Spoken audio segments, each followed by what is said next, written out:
Okay, in the last video, we talked about adding beams with sloped glazing. In this video, because like I said, I don't like to leave you with just one tool because in Revit, it never fails. When you think you can do something with one way, it never works. And then you have to brainstorm and come up with a backup plan for how you're going to accomplish the same thing a different way.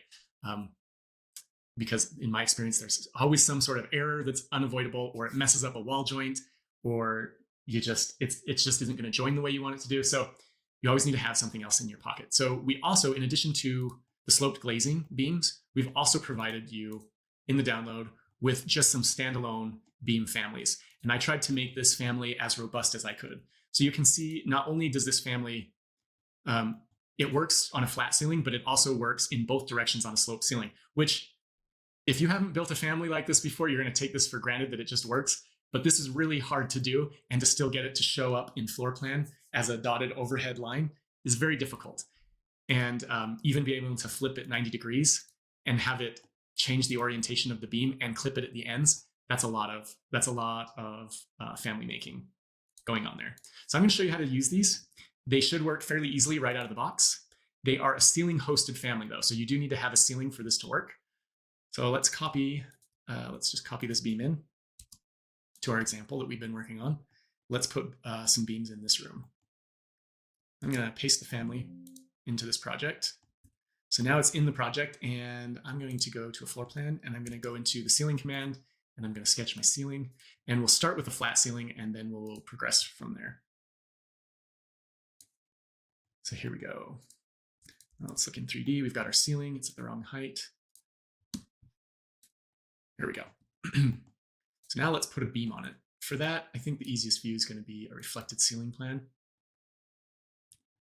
And then I'm going to use the component command, and I'm going to look up beam.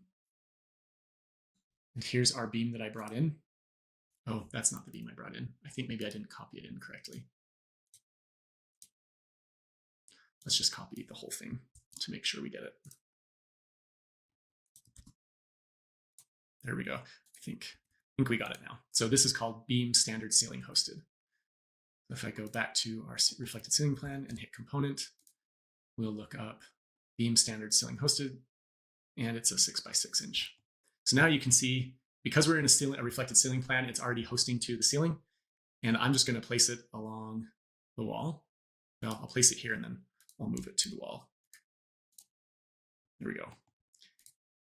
And unfortunately, because of the way how it functions, for the ability for it to change angles and rotate, I can't give you a hand. Normally you could click on this and drag it out to the length you want. Unfortunately, I can't do that. So, and still get the other features that I want. So you're just going to take a measurement from here to here, 17 3 3/4, and you'll just enter that in to the length, 17 3 3/4. There we go. So now it spans from there to there. And if you used the beam that corresponds to your curtain wall, it's the exact same profile. So it should match up nicely. Oh, and if we wanted to get real anal, we could line those up. Let's align to our curtain grid.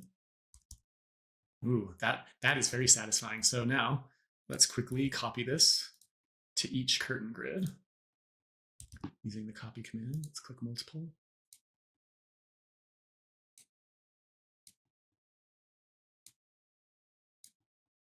There we go. Now let's look at it in 3D. Ooh, that's kind of satisfying that clips like that. Looks good. All right, so that's really all there is to it. Let's talk about some of the parameters you can change. So if you click on the beam, some of the type or the instance parameters you have is to show the crown or not show the crown, and you can show it on either side. So you can show it on neither side, both sides, or one side. If the ceiling is sloped, you can enter the slope settings. We'll go over that in just a second. And then, of course, you can always change the materials. You can change the length. And then there's something called ceiling height. It's not going to do anything for you, or you're not going to see it do anything from your end. But what it's actually doing is, do you see when I select it, there's this little blue line that comes down? And right now it's set to be 8 feet long. If I set it to 9, it'll go all the way to the floor. So the reason that exists is so that in your floor plan, they show correctly as overhead beams. Do you see how it shows that dotted line? In order for that to work in Revit, your cut plane for your floor plan has to be cutting through that invisible line. So let's just show an example. So this one that I put at 9 feet, if we put it to only be 1 foot, do you see how it shortened it up? So it's just 1 foot underneath the beam. You're going to notice when we go to floor plan, do you see how the beam shows up wrong? It shows solid as if, and I'm in the floor plan, and this isn't how we want beams to show up in our floor plan. So if we just set the ceiling height to match the actual ceiling height, it will fix that issue. So that's what that setting does. It's good to know that. And I think that's all. Let's talk about the type parameters. If you click here, it's everything you would expect to see. Let me turn the crown back on and come in here. So if we want, we could make a new type. So we could duplicate this. Maybe we want it to be 8 inches wide and 10 inches deep or tall. So let's change the width to 8 inches. Let's change the height to 10. And you can change the thickness of the wood used, and you can even change the inset on this particular one. You see how it's inset right here at the bottom? You can change that dimension. But here we go. We've made a thicker beam. Oh, and I forgot to change the crown height. You can also change the height of the crown. So if we wanted this to be 6-inch crown, we can click on that and it'll just make our crown bigger. So now we have a much bigger beam. Okay, let's slope this thing. Let's edit our ceiling and let's give it a slope. Let's just give it a 312 slope. Click OK. And now you can see all of our beams are not right anymore. So let's quickly select all of these. And we can check this button to let it know that it's going to be sloped. And now we have to put our rise and our run. So the run is already 1 foot. So we said this was I don't even remember what we said. Did we say 212? No, let me see. We said 312. So 3-inch rise over a 1-inch or a 1 foot run. And now it extends our beams for us, or it slopes our beams. Now we'll have to change the length to get it to stretch a little more. So that's a little bit, it's a little bit annoying, I will say, but at least now slopes and it cuts the ends so that it'll butt right up against a flat wall, a vertical wall. And it's still showing as dotted lines in floor plan. So I'm going to get rid of all of these. And the next thing you can do is maybe you want it to, instead of running parallel with the slope, you want it to run perpendicular to the slope. So if you click that and hit the rotate 90 degrees, it will then rotate the beam.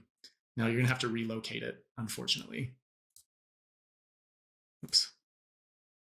But you can see that it's still rotated.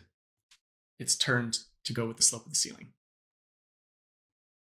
Okay, that's just about everything you need to know about the individual beam families. Happy modeling, and hope you love these.